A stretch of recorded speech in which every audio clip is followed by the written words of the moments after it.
How's it going, folks?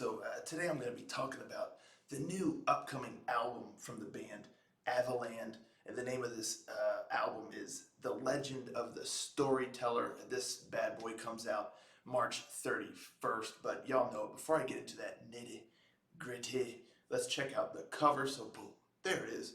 Take a look at that cover there. I mean, if that right off the rip doesn't say power metal, I don't know what does. I mean, you might think that could possibly be like progressive metal too, but it's definitely in that ballpark, and it just looks tight. I love the way the band logo is up there, kind of um, not quite center, but front and center to a degree.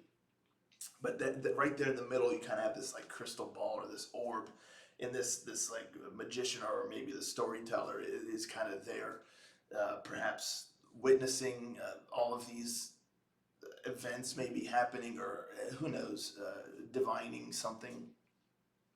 But on the one side, you have an area that looks almost more like Mordor or something. There's like fire, and it's all kind of rocky and worn down a bit. It just looks dark, and even the clouds up there on that side are all menacing looking. And then on the other side, you have more of a fairy tale looking area. There's some green and in the mountains. Then you can kind of see maybe some waterfalls or something in there, but it looks like there's like these two kingdoms almost clashing, these two worlds colliding, and they both go like really far back in the distance. So it creates this epic scale, and it just looks really cool. I definitely dig it. And as I said, if you're just at the CD shop, you're looking through albums and you see this, you never heard of the band before, but you're like, oh, this cover looks neat. Does the cover give you a good idea of what the album contains music wise if you were to just buy it without listening to it? Oh yeah, I mean, I don't think you would be surprised if you bought this bad boy, got home, threw it on the record player or in the CD player or whatever, and listened to it. You're not going to be shocked. So it does a good job of conveying the music style, and it looks cool. So yeah, A+ on both fronts for the cover. But now that I got the cover out of the way, let's talk about the album itself. This bad boy's got 12 tracks on here and comes in at about an hour and 2 minutes. So it's a hefty one, but it's a good one. It's a good one. Y'all, I'll say that right out the gate. I believe this is their second album, and their first album. Oh man, I forgot the name of it off the top of my head. Lord have mercy. But yeah, their debut album or first album, which released a couple years ago, was good. I liked it. It was good. But this one here, The Legend of the Storyteller, is phenomenal. I mean, they just up the ante big time. Like I said, I enjoyed their previous album. I thought it was good, but this one is phenomenal. Phenomenal. I don't use that word lightly. I just enjoyed the heck out of it. Like I said, it just they really outdone themselves here and taken everything to the next level, because I was expecting to enjoy it, but I was just floored by how excellent this album really is. So, I mean, what you're gonna get sound wise is some power metal, some good good old fashioned power metal in here. Um, it kind of tells like a story throughout, so it's got that kind of adventurous, that storytelling aspect to the power metal, but it's not like fantasy. I mean, it is, but it's not like Rhapsody of Fire, like really big and extravagant, um, uh, fancy kind of power metal like that. It's a little more grounded, which I thought was really neat, especially for this style, because you don't get that as often. In my opinion, a lot of times when you're kind of telling these fantasy stories throughout an album in power metal, a lot of times you go the route of like Marius Danielson's Legend of Valley Doom or Rhapsody of Fire, or things like that. But this, it's a little bit more grounded, but still telling a fantastical type of story that is epic. And again, it feels like a journey and an adventure. And I mean, it's just done so well. But yeah, all the musicianship is really great. The guitar work is really solid. You get some great riffs, great solos, things like that. The drums are excellent, and the bass and everything has moments where it's able to be highlighted, and the keyboard slash piano work is really great. And there is use of orchestrations, so when I say it's not like the big, I mean there's definite grand epic kind of moments and things like that, but as a whole it's not like quite like the whole just Rhapsody of Fire kind of style. It's a little more grounded, and I really kind of thought that was cool. It's a little bit more focused, and has a little bit more of like punch to it, it, it's driven. It's just done really, really well. And again, all the orchestrations, the symphonic elements. I mean, you get strings and you get brass here and there, and all that stuff. It's used. It's not overly done to where it kind of drowns out everything else. It's used more sparingly, but really emphasizes the moments, or accentuates, the moments, things like that. And yeah, the songwriting is done super, super well. The whole album. Another thing is that it flows all the way through, almost like a story. Like it feels like a story. The way everything kind of unfolds, and how certain moments um, build up, or certain moments kind of take things down a notch, and then other moments where it's like you can tell something serious is happening. So it's constantly evolving as it goes, matching the tone or whatnot of the events occurring in the story being told. And so it's arranged really well all the way through all the tracks. And again, like I said, it's an hour and 2 minutes, 12 tracks on here, but it it feels like this is the way it should be. It doesn't feel like there's filler. It doesn't feel like it was just extended for the sake of being extended. It feels like this is exactly the way it should be.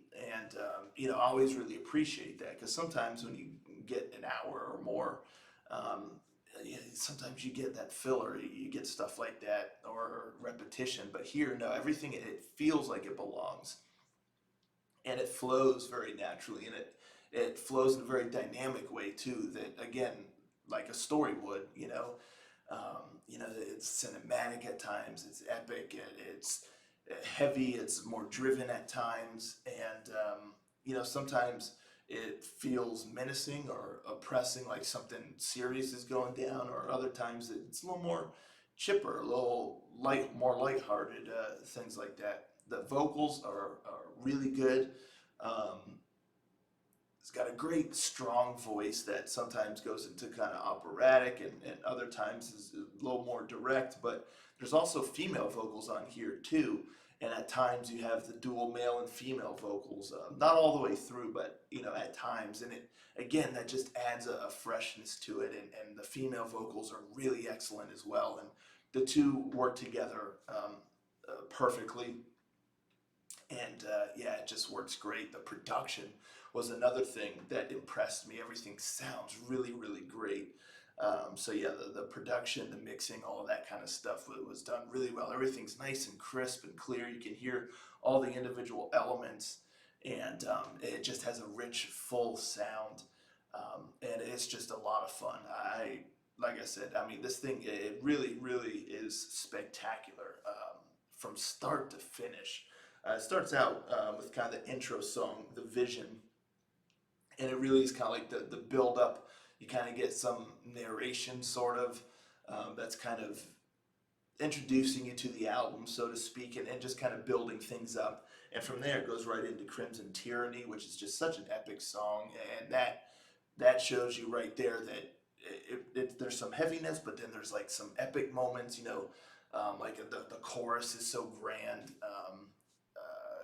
It's just a really cool song that it just serves as, in addition to the intro song, just serves as a great way to let you know, here's what you're in for, and you're gonna enjoy it. So, but then again, it's not one note. It's not, it just sticks to that one style, because at the end of the day, it's 100% power metal, epic kind of fantasy power metal.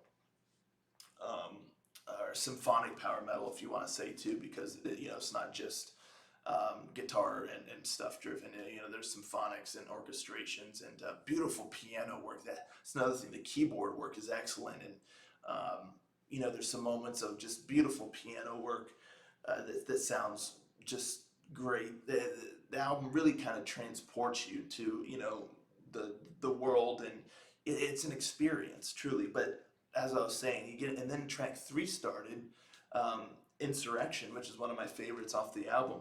And right when it starts out, it's kind of got like a groove, you know, to it, almost like a melodic rock a little bit, or I guess I could compare it to a little bit to kind of like a Battle Beast kind of. It's got a pep to it, some good keyboard work in there, and a nice groove. And I was like, wow, I wasn't really kind of expecting this on here, and it just continues to evolve all the way through. Another thing that I really want to highlight is as you're going through the album from there, you know, it's excellent, you know, it's great. And then track 8, Out of the Fog, started, and I was thinking to myself, it's such a great song. I love that song too. It's one of the more kind of lighthearted, chipper kind of songs on here. Great dual male female vocals, and you know, it's just got a nice a nice feel to it, and it's kind of a moment of levity, if you will, from the rest of the album. And I was thinking to myself when the song was playing, I was like, it's genius, just absolutely genius, the way that they arranged all the songs on here, because again, there's 12 tracks and it comes in a little over an hour. So it's kind of going, but then Out of the Fog kind of almost acts like a little bit like a reset to the album, where it's almost like a refreshing moment, where a moment of respite, where you just enjoy that. And then right after that, track 9, Betrayers, comes back in kind of hard and heavy and somewhat dark. So Out of the Fog, it was just a genius placement there, because it really helps break up the album a little bit and help keep things feeling fresh. Gives you a moment, and then it kind of goes back in. And so yeah, so just really, really awesome there. And then from there, it all kind of builds up, and you know, you kind of get like the climactic moments and stuff, and it builds into track 12, Lies, which is 10.5 minutes long. It's kind of like the epic of the album. A lot of moments of just instrumentals and stuff, and it's just a grand track. And it just, again, sends the album out on a really good note. Very satisfying conclusion to the album, and makes you want to jump back in. So yeah, that's what I got to say about this here. Beyond impressed. Like I said, stellar, just phenomenal album. I can't say enough good things about it. I was just absolutely blown away. They have really, really outdone themselves here on this album, and taken things up from their previous album. Not just one notch, but multiple notches. I mean, it's that good. It's just remarkable how much they really refined and enhanced their sound and songwriting and everything from just one album to the next. But again, not to disparage the previous album, it was good, but this one, I mean, it really is just awesome, awesome. So yeah, cannot recommend this enough. And if I were to give y'all just one song to maybe check out, if you're like, oh, tell me one song to listen to decide if I want to listen to the whole album or not, I'd say go with Crimson Tyranny. It's an epic song, and it gives you a bit of the scope, and great melody, and yeah, I would say go with Crimson Tyranny. But you almost really couldn't go wrong with any of the songs here, and yeah, just don't write it off. You definitely got to check out the album, and it almost just gets better as it goes. It's wild stuff here. So phenomenal. Again, that's Avaland with The Legend of the Storyteller, and this bad boy comes out March 31st. Let me know in the comments down below. Are you super excited for this album? If you've listened to it, let me know what you thought of it. I love talking about you know, y'all's thoughts and whatnot in the comments down below. But yeah, that's what I got for y'all today, and I'll catch you next time. Ranger out.